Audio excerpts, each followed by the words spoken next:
Time is on my side. Yes, it is. Yes, it is. With my sinusy congestion here, which we hope will not be a problem for us here this afternoon. As we get started with another episode of Sweet Jesus, taste and see that the Lord is good. Ice cream is sweet. Jesus is sweeter. Taking a look at chapter 5 of our book here. Available equals allocation. That's what we're talking about. Allocation. And time. Is it on our side? I don't know. Seems like it's kind of working against us. There's a finite amount of it. But I guess the point of the chapter, and maybe this is a bad way to talk about it, is if mission is the main thing and we're focused on the main thing, then we're going to put time on our side by allocating time to the mission. Is that a fair nutshell? Yes, I think so. Okay. One of the notes I'd scribbled was, we need to reschedule our lives. Or look at the schedule and find time. Yeah. That might be already available, I guess. The mission, if it's as important as we think it is, or if it's as important as God says it is, then we will dedicate at least a portion of our most precious resource to the mission. So I don't know what the point of that song is. I just know the chorus there. Like, what does he mean time is on his side? It's not really on our side. I mean, we have a finite amount of it. And as long as we have it, it's good. But as soon as our time is up, our time is up. There's a saying that says, when you realize you have less time going forward than you've already lived, you realize how valuable it is. I guess I'm probably about there, unless I live to be 91. Yeah, I don't know if, I guess we're allocated up to 120. Possibly. But we don't all make it there. And I don't know if I really want to. There aren't if very I can many. be like certain people, maybe, but others, no. Yeah, the odds of either one of us making it to 120 are pretty low. Yeah. But that's the only finite resource. The money, you can make more money. You can find more other stuff or find a way to use other stuff instead of that scarce resource. But you can't manufacture time. And so if you're going to be about God's mission, you're going to dedicate some of that precious resource, especially given the fact that it takes time to invest in people and develop relationships, which we'll get to once we get past the A to the R. But time is everything. And, we have our 4 kids, one of them getting very close to graduating high school, moving on, and you start to realize like how precious all the previous time was. Like, you can't even spend the time now. Like, you're seeing it slip away, and yet there's all these things that are now competing for that time, and it's just like, well, I'm going to try and make the most of what I can, but this is now the trajectory. It's already... It's slipping away. Yes, exactly. The harder you squeeze, the more hold on, the Yep. faster it gets out. That's right. That's a good way of thinking about it. So time is a finite resource. And that's what the chapter is really about. How do we allocate time? First, that we have to, and then how do you actually go about doing that? Jesus invested a lot of time in the lost. I mean, he spent his entire life here on earth. He left heaven to come here and invested 33 years in human beings on earth. And 3 of those years were focused on the mission and dedicated in like a regular daily kind of, this is what they're doing day in and day out, investing in his disciples, but then also with them and through them, others. And I think the first question really is, it's time, but it's time with people that are not Christians. And I know this is just such a common issue for Christians, is that a lot of times we have a lot of Christians around us. And so investing time in non-Christians is somewhat unnatural, not unnatural, but it doesn't just happen, right? We'll talk more about that in the R part, relational part, but it doesn't just happen. And especially me, like if anyone understands this, it's me. I'm a pastor. Who do I hang out with? Christians. Why? Because I'm a pastor. I'm a church. Or I'm doing things for church or with other churches and other pastors. And so you spend a lot of time with people that already go to church. Again, why I repeatedly tell people, like, hey, you think it's about me doing it? Like, no, you, not your pastor, you have to be engaged in mission if you really want to help your congregation reach the lost. That's not to say a pastor shouldn't model it, shouldn't be making every effort to do the same thing and be an example and all that. It's just to say, holy cow, you're thinking about this as being difficult because you're surrounded by so many Christians. Think about how much harder it is for the pastor. And then when you're a pastor and you go out and you try to be with non-Christians and then, oh, what do you do? Oh, I'm a pastor. Like you just ruined it. It just makes it weird. But you could say, I'm a computer programmer, or I'm a teacher, or I'm a lawyer, an engineer, a welder, a plumber, okay, that's sort of a general non-threatening kind of thing. But I got to lead with, I'm a pastor. There goes that friendship. Say you're a motivational speaker. My name is Matt Foley, and I am a motivational speaker.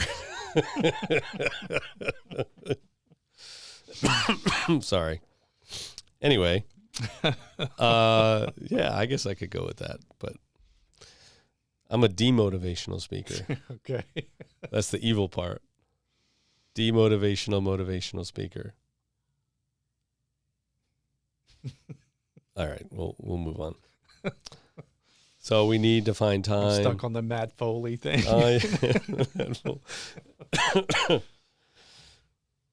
Live in a van down by the river. Yeah.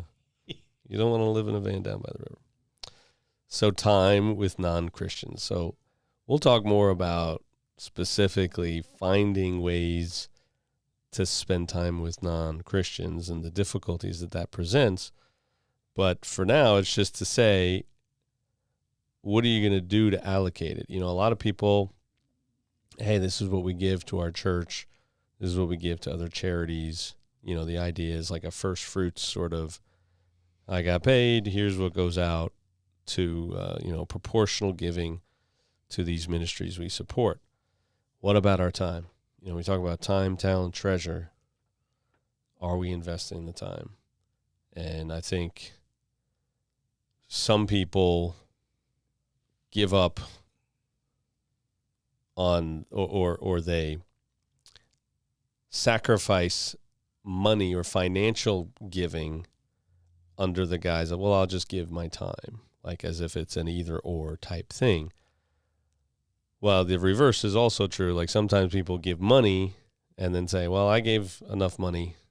I gave at the office, like I don't have to spend time. I give money so that I don't have to spend any time at church. Like Time is money, right? time is money. There you go. I think there is that mentality, but the truth is that God has given you your time, your talents, and your treasure. They are His, not yours. You are on top of the grass because He has kept you on top of the grass. And so what are you going to do with the time? So a challenge, of course, is, you look at this kind of idea and you say, okay, all right, so I'm going to give my time. How do I squeeze it in?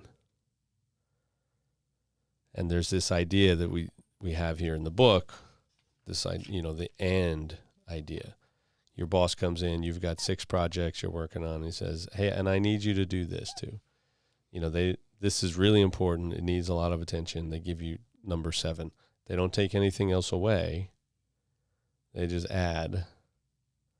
Right? And then what happens is there are other things that don't get as much attention, or the new project maybe gets some attention, but it doesn't really get your full attention. And so they all suffer. So the idea ultimately is not so much that we add something, because that just, you'll hate it, first of all, because now it's this another thing you have to do. But you also won't do a very good job at mission. It won't be very much time, and you won't do a very good job. So really the key is like trying to find things first and foremost that you can take off. Like, here's some things I'm going to stop doing to free up time. He has this, this is a story of Bruce. He's from the Midwest. I'm not, so you probably pick up on that. But apparently, he spent a year in Rhode Island, and there's a lot of sailing going on there, and so he learned this reality of boat ownership and barnacles. Did you like that story? That. Yeah, it's very great metaphor. Yeah, very visual kind of.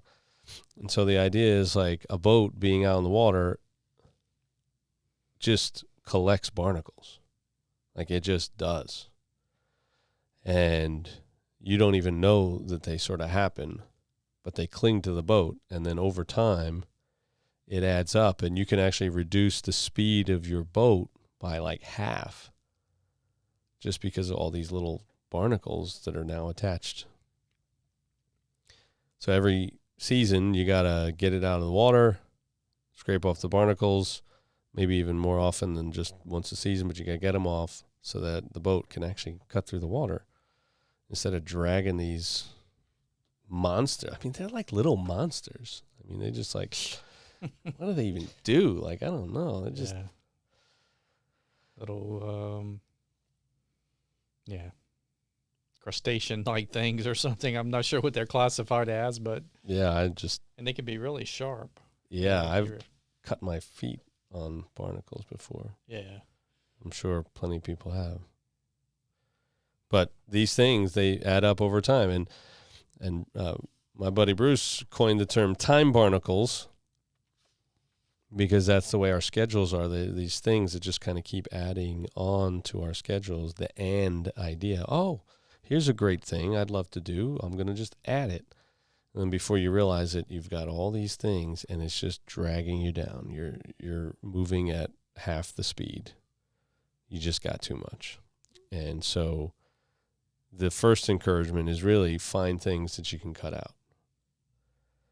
He talked about this idea of, like I think it was college football, maybe just football in general, where from like Thursday to Monday, in prior years, I've caught myself watching college and pro football games, plus the game analysis shows for 20 to 24 hours between Thursday and Monday. That's a lot of time, right? Yeah, I used to watch all those. I can't say I don't know if it was that much time, but yeah. Then you watch the post-game shows. The pregame, the postgame, the game, right? So he estimated 20 to 24 hours. And then he says, was I a less fulfilled person when I gave up half of it and used the time to bless a few folks? Would I be a poorer person if I gave up all of it, a sacrifice for me, and instead used the time for others, figuring out how I could be Jesus to them? Is it possible? How could I make that happen? And you, how could you make your screen time less? Well, that's another topic we'll get into. But just this idea that there are some things that we could probably cut out. And if we don't cut it out, if we just try to add this, we will more than likely, far more than likely, fail. So, and just a hint, pre-game shows are almost always wrong. Yes. So, mm-hmm. So if you can maybe... But isn't that the fun of it? Like, you want to see these guys make these bold predictions and then see how they come out later acting all like, yeah, well, you know. Oh, they just discard it like they never said it. Never said it, yeah. Yeah, they don't refer back to, oh, well, and I said before in the pregame. No. Unless they were right. Which, yeah, right. As I said before, you know. Right. 24-17. And that's what we got. So, yeah, no, it is kind of silliness, some of the things. And, you know, football, it's not wrong to watch sports. But if it's like everything, like your team is not playing Thursday through Monday. You know, that's Thursday night football. That's, you know, the college football weekend, and then Sunday NFL, and then Monday night football. Like, that's the whole shebang. You put all of that together, you just absolutely consumed with it. Man, there's got to be some time left. Well, our schedules are also not like a soccer match. Not like a soccer match? What do you mean? Right, because it's 45-minute halves. Oh, extra time. Yep, stoppage time. Yeah, just because you stop doesn't mean the clock just stops. The clock keeps rolling, yeah. And then there's a official that can add time back. And I guess God could add time back, but we don't get that number. Yeah, we don't know to our clock what it's going to be. We don't know what that is. Yeah, that's not how it works. So yeah, you can't do that either. Like, we have 24 hours a day, 7 days a week, 365 days a year, 168 hours a week. That's all we got. You know, I mean, I wish I had 28 hours a day. I wish I had 30. You know, I'd probably just sleep a little longer. Maybe. There's a lot of distractions that we have. When you look back at, you know, previous times when they built these amazing monuments or churches and all the artwork and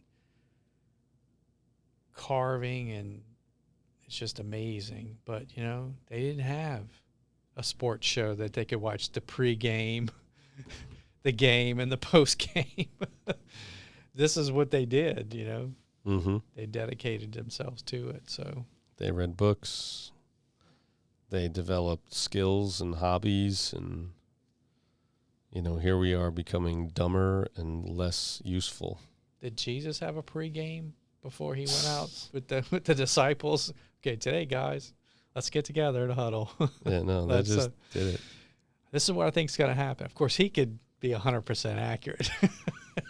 Well, and then the pregame, you know, if we're talking like pre-gaming for a party or something, I mean, there was that wedding at Cana. I mean, the pregame was the first part, and then the 180 gallons of wine after that. Yeah. So maybe he did pregame.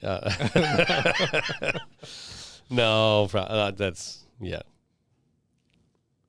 But that's one example. And then another example is, like, if we're going to think, and let's think in a different way about it. So not, I'm going to add this to my schedule, so I'll do this and I'll do mission. It's, how might I incorporate mission into something I am already doing? So, what page was that on? First, is it possible to do your passion with others? On page 31. Notably, with people who need Jesus. Get a workout partner. Walk your dog when others are out. Talk to other parents when attending an event your child is in. Loop in with others who have the same hobby. Dine with others. So that's one way of thinking about it. And I'll probably use this again when we get to the R. But I remember leaving the YMCA where we lived in Ohio.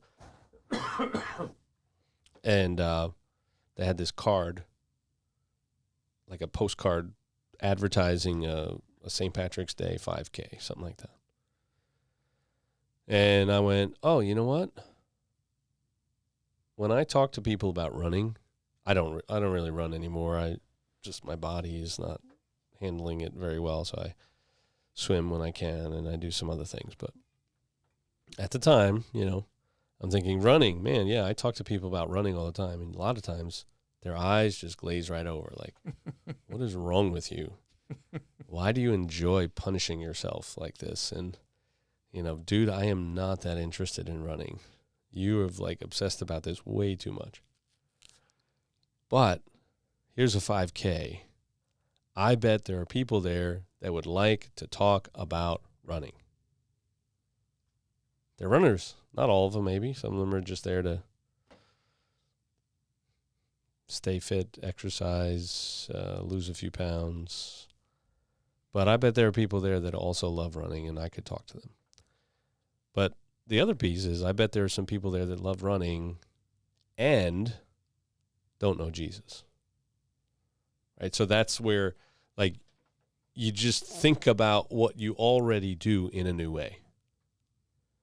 You incorporate an aspect to it that maybe you hadn't thought of before. You hadn't been intentional about. So that's one way. But beyond this, it's possible to scale back on your passion, a sacrifice in order to have time to pursue God's mission, and that's where the football stuff came in. Of course, there's also these handy-dandy devices that find a way to be very useful, like, oh, look, I have text message, I have emails, and, I should get back to those people, and you do that, and then all of a sudden there's 15 other things that consume your attention that are not really important and aren't actually being productive. It's just you staring at the screen or going, oh, look at that idiot who, fell off his... Got flipped in the air by a buffalo. Yeah. Poor guy. Yeah. Oh, a cat video. Look at this cat. Look at how cute. Or look at how crazy. Or yeah, I felt sorry for that guy. I don't know how old he was, but he looked a little older and less mobile, and I don't think he really intentionally incited the buffalo to flip him in the air. But no. I have seen some where, they're out there doing stupid things like, oh, look, there's a buffalo. Let me take a selfie. Yeah, 8 feet away from the buffalo. Yeah. Yeah, that's, you get what you deserve. Those are idiots. Yeah. Well, the buffalo had charged, his grandson or something, I think. He was sort of trying to get the attention away from the kid, I think, is how that went down. Recent one, at least. But these are wonderfully amazing things that also just absolutely destroy our attention and consume our time. And that's true, but before that, there was television, so. Yeah, there's always something. I mean, how many hours have I wasted in my life watching TV, yeah. Yeah. Well, he says, we got here in the book, page 32, a second time-freeing opportunity is your time with devices. I'll wager that as you look at your calendar, you haven't scheduled 7 hours a day, 7 days a week for screen time. But for ages 16 to 64, about 7 hours per day is average apart from work. We love our phones, tablets, computers, TVs, and gaming systems. So that's all screen time, which includes like TV. And before these, there was the TV, but I don't think we were quite that high on the. Well, you had to be somewhere where there was one. Yeah. Yeah, you couldn't just carry it in your pocket. Well, this gives you the ability to carry the television experience. Everything with you in the pocket, which also ruins your ability while you're out to interact with people that don't know Jesus. Because you're just, and so are they. It's kind of a sad situation, really. But, yeah, so time. We got to think about time. We got to get rid of this idea of and, like I'll just add it on, but think of it and like I will do my normal things and passions and whatever, and I will be cognizant of how those things can be entry points for interacting with the lost.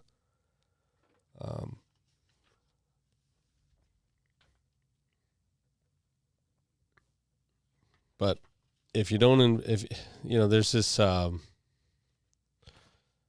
idea of quality versus quantity time, like parenting and stuff. I was just going to say, so why do we feel like we have to give our time to other people? I mean, it's our time, right? Our resources. Is it? I don't know. It's God's time. It's all His. Our life is His. I mean, this is one of the things that people that reject Christianity, reject the idea of a God, they miss out on this point that, well, I'm a good person sort of thing. And no, you're not. Right? We know that. We've talked about that endlessly. But also from this standpoint that you as a human are very, very likely, especially if you've rejected God, it's clear, but we all do it. You reject the idea of God and then take ownership of your life and, this is my life. Bon Jovi, right? Like, it's my life. So, no, it's not your life. And it's like, what do you call it when somebody takes credit for someone else's work? Plagiarism. Yeah. Exactly. I mean, there's other things, copyright infringement for other people's intellectual property, but plagiarism is the idea, right? And if you're saying that your life is your own, which is what you're saying when, it's my time, it's my money, it's my talents, it's all these things, I don't need to use them for God. That's plagiarism. You're taking credit for what the story God is writing. You're trying to take the pen out of His hand and write it yourself. But really, it's a character that He created, not you. So, no, it's not your time. No, it's not your talents. No, it's not your money. No, it's not all these other things. It's God's. And so just rejecting God is the ultimate sin in that sense, right? Like, oh, I'm a good person. I haven't harmed anybody. I haven't done this. I haven't done that. Yeah, but you've rejected God. You're standing on your own merit, which isn't all you think it is. Right? If we really were to dig in on it. But at the very least, we can admit that your statement is you're plagiarizing your life. You're taking ownership for it. So, it's God's time. It's God's money. And if we refuse to give Him what's rightly His, then we are no different from the person who is saying, I fundamentally reject the premise of God or Christianity or anything like that. We're no different. Does that make sense? Yes. So it's freely given. I was like, okay, when is he going to bring this up? So tell me about that. You had this question. Where's the verse? There's a verse that comes up. It's referenced on. Yeah, I'm kind of a little skeptical these days, or if that's the right term. When I see one small verse used, I'm very heightened to, is this taken out of context? Of course it is. So, Always. Often. so Jesus says to his followers, freely you have received, freely give. And that's Matthew 10:8. So I didn't get a chance to look it up to see the context of Matthew 10:8. What page was this That on? says on, it's actually on 26, the first. Oh, wow. The resources God has given us are our time, talent, and treasure. God gives these to meet not only our own needs, but to be a blessing to others. Jesus says to his followers, freely you have received, freely give. Yeah, so what's the context? Well, this is Jesus sending out the apostles. It actually kind of starts at the end of chapter 9. Jesus went through all the cities and villages, teaching in their synagogues and proclaiming the gospel of the kingdom, healing every disease, every affliction. When he saw the crowds, he had compassion for them because they were harassed and helpless like sheep without a shepherd. Then he said to his disciples, the harvest is plentiful, but the laborers are few. Therefore, pray earnestly to the Lord of the harvest to send out laborers into his vineyard. And then chapter 10, verse 1, and he called to him his 12 disciples and gave them authority over unclean spirits to cast them out and to heal every disease and every affliction. The names of the 12 apostles are these, so he goes through names, all of them. These 12 Jesus sent out, instructing them, go nowhere among the Gentiles, enter no town of the Samaritans, go rather to the lost sheep of the house of Israel, proclaim as you go, saying the kingdom of heaven is at hand. Heal the sick, raise the dead, cleanse lepers, cast out demons. You have received without paying, give without pay. Freely you have received, freely give. That's what that was. Acquire no gold, no silver, nor copper for your belts, no bag for your journey, nor 2 tunics, nor sandals, nor a staff, for the laborer deserves his food.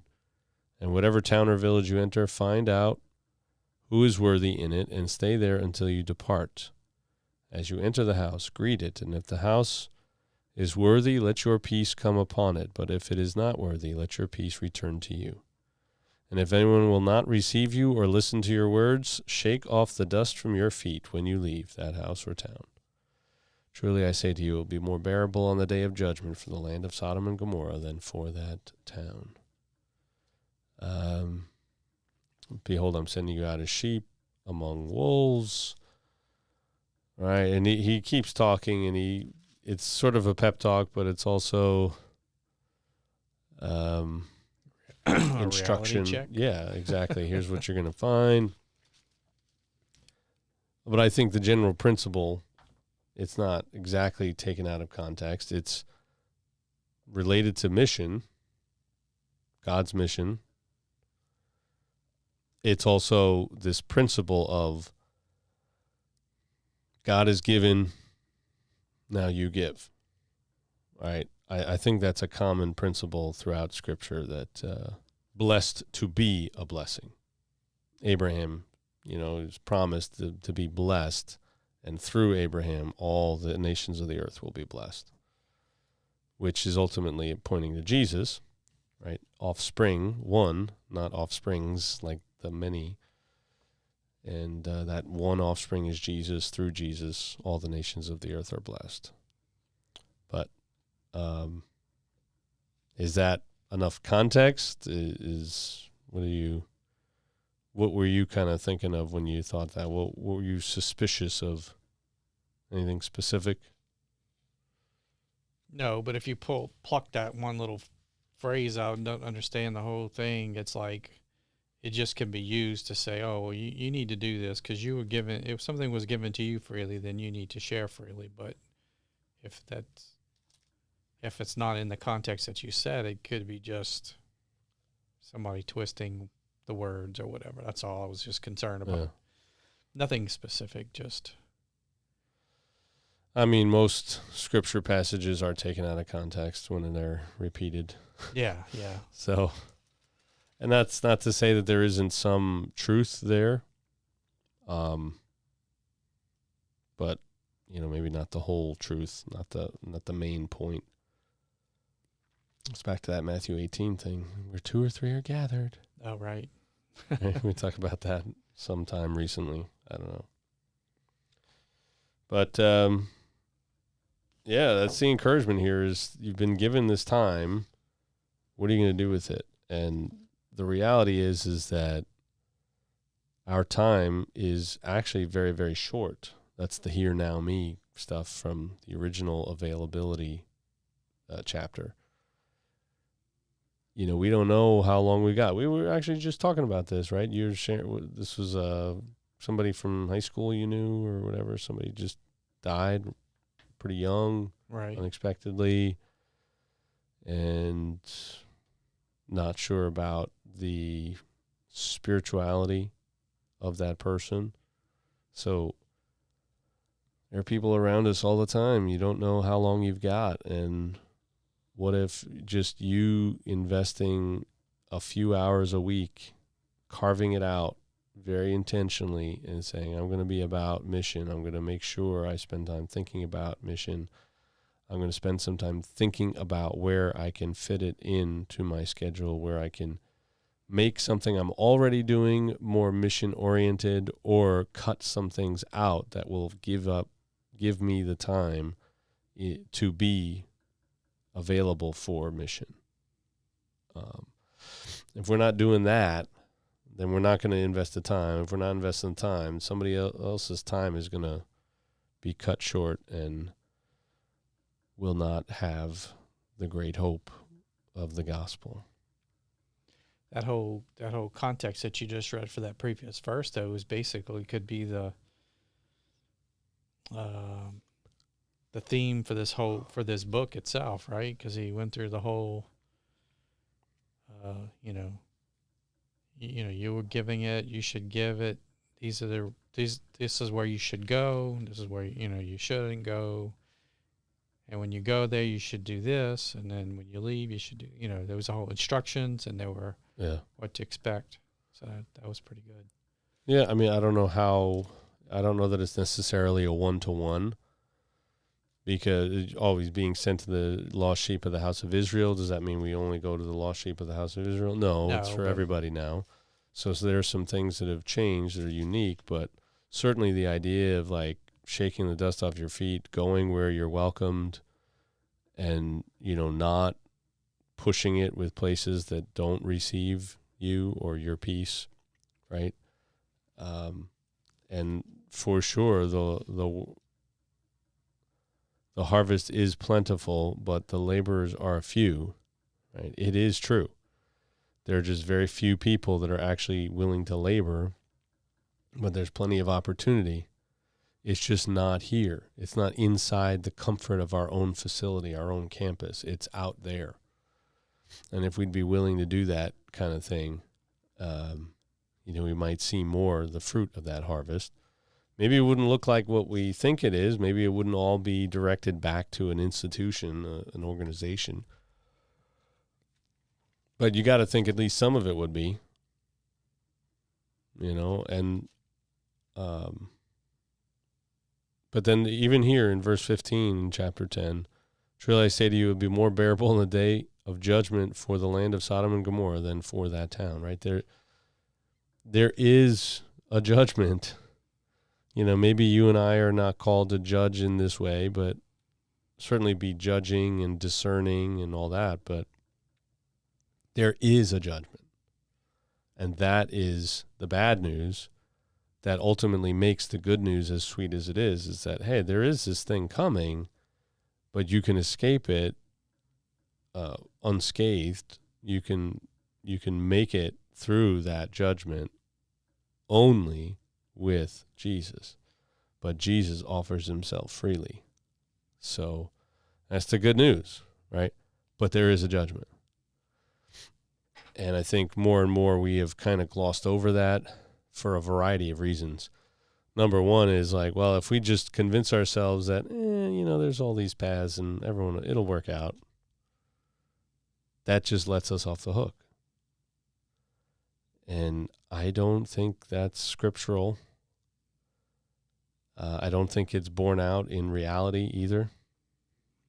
I don't think that logically, it would take some serious logical inconsistencies to believe that. I mean, Christianity, first and foremost, is unique among the religions in what it actually promises. No other religion really promises the kind of hope that we have. So it can't possibly be the same as everything else. And it's very clear within the Bible that there's an in and an out, saved and not saved, lost and a found, and they need the good news. Yeah, one of the arguments or questions that you hear from people is that, well, what about those people that live, on some remote island or really anywhere? They don't even have to be on a remote island anymore.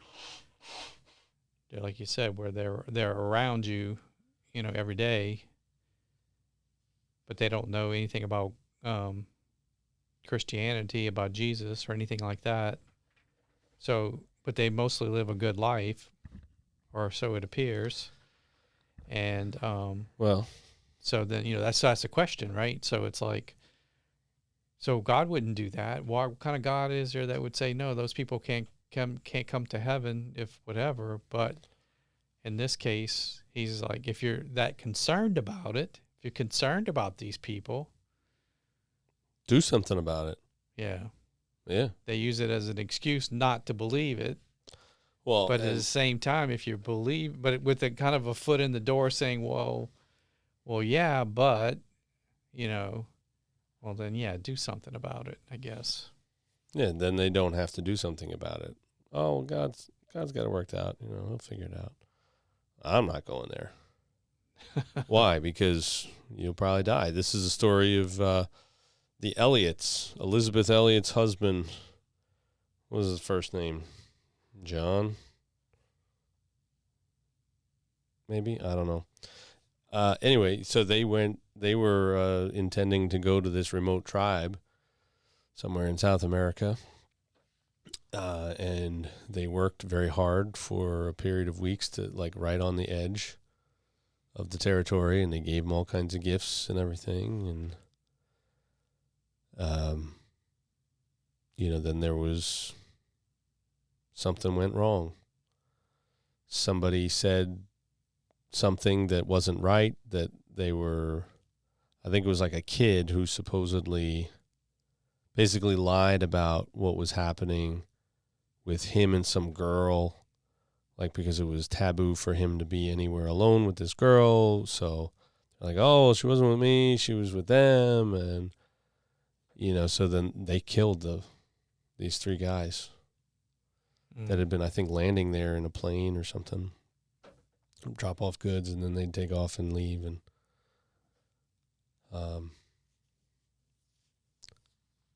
that was not good. But there's a follow-up to that where his wife, the wives of those men, do actually go back and serve them and continue to serve them, and are actually brought in somewhat to the tribe. And so much so that one of the leaders of the tribe, or the kid or grandson of the leader of the tribe, they actually go around with the unborn child of the Elliot couple. I think he is born eventually after his dad is killed, and he goes around with this other guy from the tribe, and they talk about this, healing and restoration and forgiveness and all that kind of stuff. So really, there's some great stuff that happens, but are you willing to be killed for it? And second of all, why is it that these places are where they are or don't have the gospel? I mean, because they've rejected it. And there are consequences for our decisions and our actions, right? So like if I make some really bad choice that pushes away all of the Christians, then that keeps me and my descendants from getting the benefits of the message, right? Mm-hmm. And there is some language in Scripture about, how does it go? It's steadfast love and mercy to the 1,000th generation of those who love me and keep my commandments. And what is it? To the 3rd and 4th generation of those who hate me, something. I forget how it goes. But it's bad. Like, why don't they know? Why aren't they hearing about it? Well, maybe they did. Maybe some of them did, but somebody cut it off in the process along the line somewhere. Like, that's not for you or me to try to sort through. All we know is that people are saved by faith in Jesus Christ, the forgiveness of sins that comes through faith in Jesus Christ, and the hope of resurrection. Right? That's how it happens. And then if this is then Romans 10. Rather than me butcher the paraphrase, how then will they call on him in whom they have not believed? And how are they to believe in him of whom they have never heard? And how are they to hear without someone preaching? And how are they to preach unless they are sent?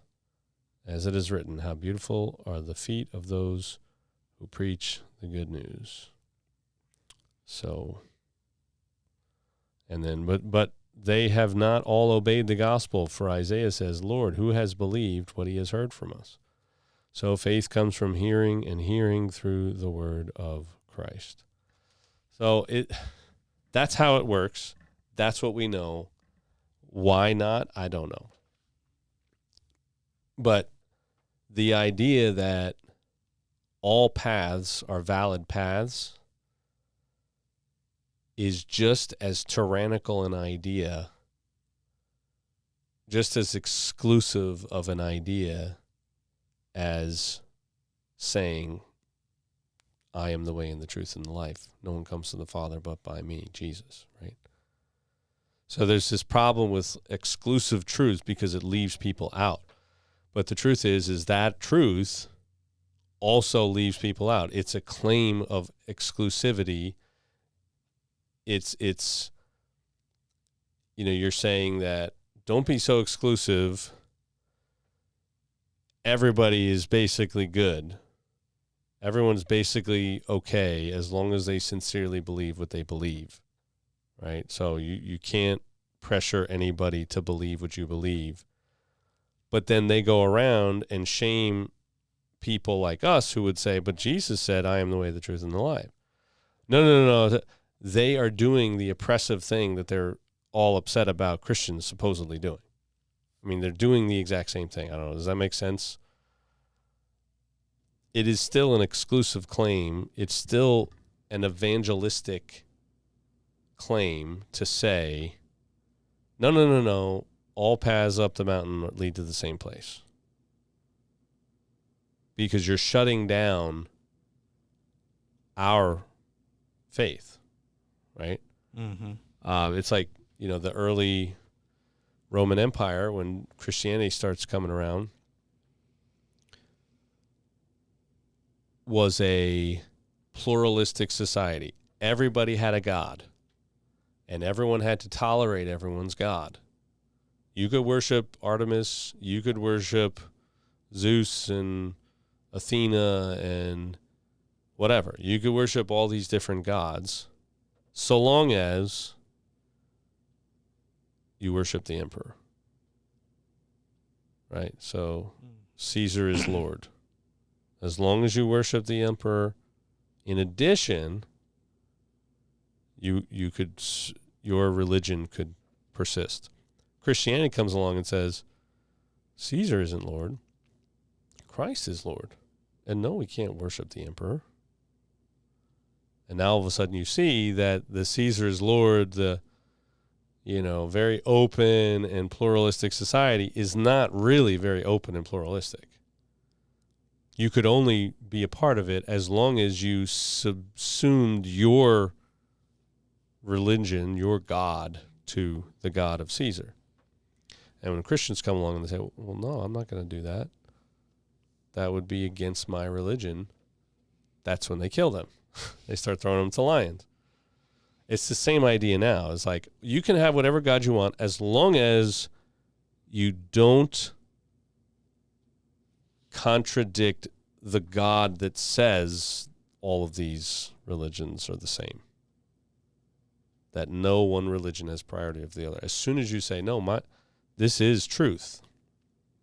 He is the truth, the way, the truth, and the life. All bets are off, and we see how people go after Christianity and attack us and shame us and say all kinds of ridiculous things about us.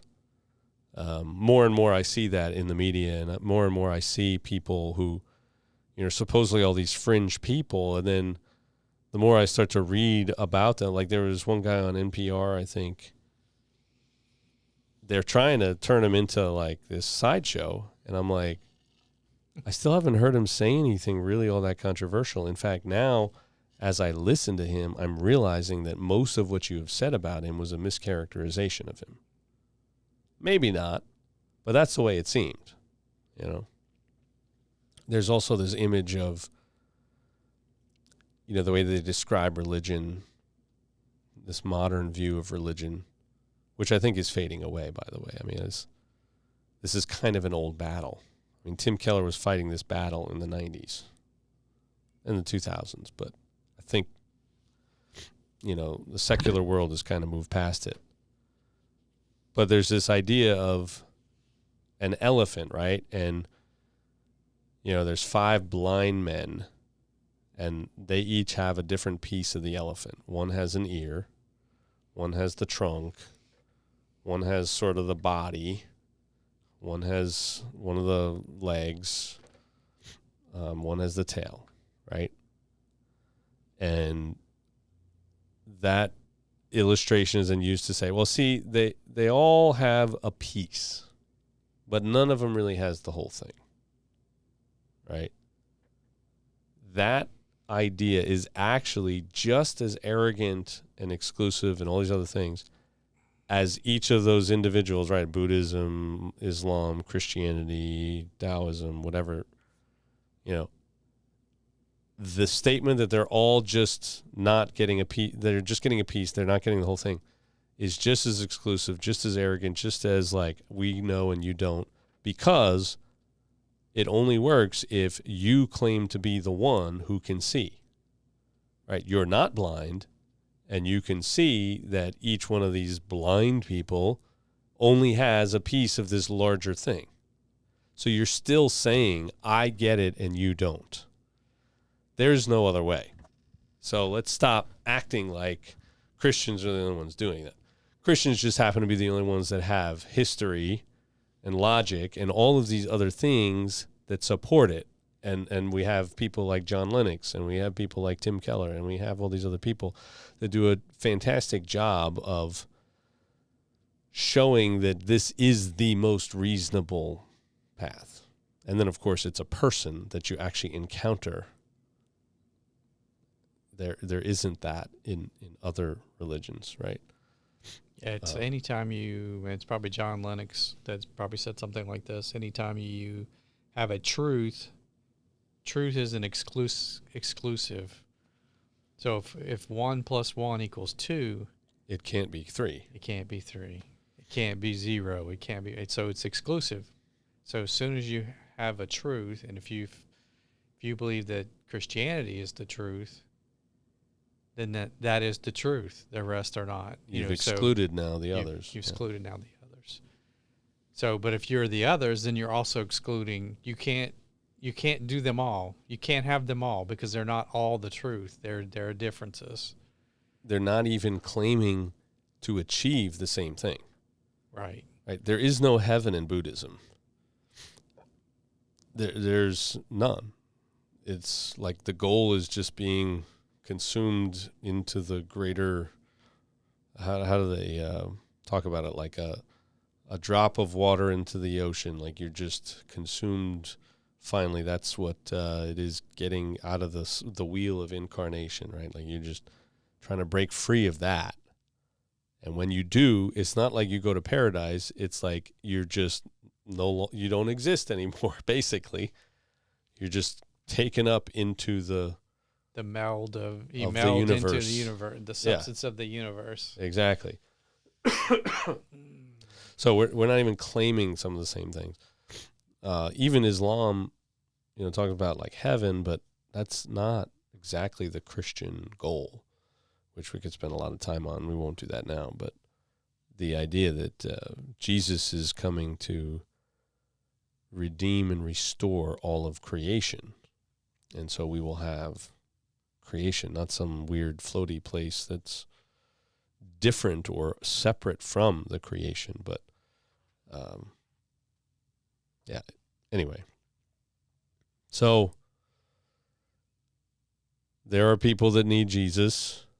God has put you in proximity to them somehow in order for them to hear of Jesus.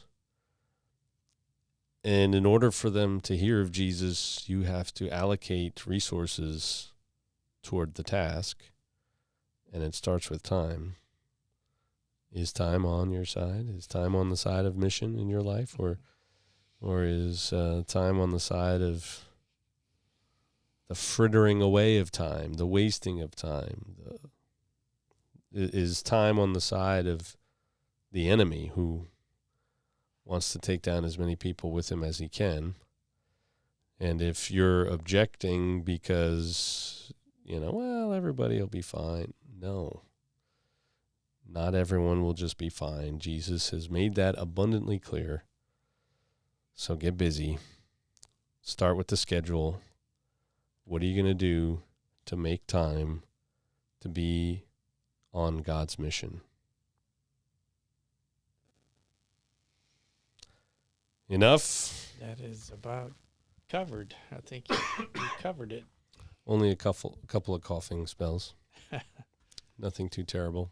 So time is not on my side at the moment. It's time to go. So remember, taste and see that the Lord is good. Ice cream is sweet. Jesus is sweeter. And let's go give him Jesus. We'll catch you later.